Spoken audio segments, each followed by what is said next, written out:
kicau mania. Saya membuat pengalaman gacoran pejantan ke arah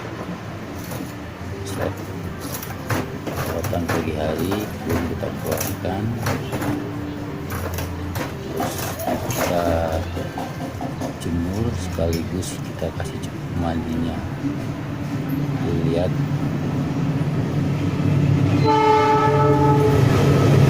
ini rambut jantan semua hijau mania.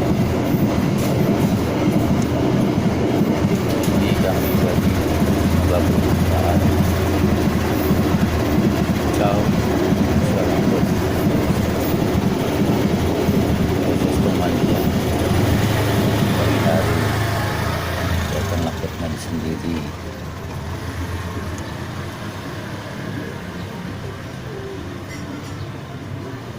Nanti setelah mandi kita biarkan selama kurang lebih 30 menit untuk mengeringkan bulu-bulunya setelah mandi.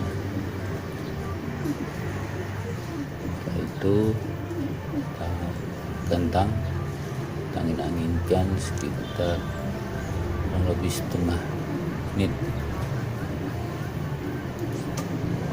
Jadi kita pantau laput yang kita jemur setelah pemandian.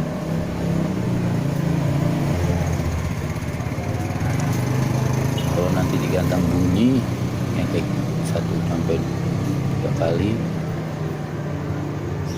baru kita kerodong. Sampai di sini dulu. Salam hijau mania.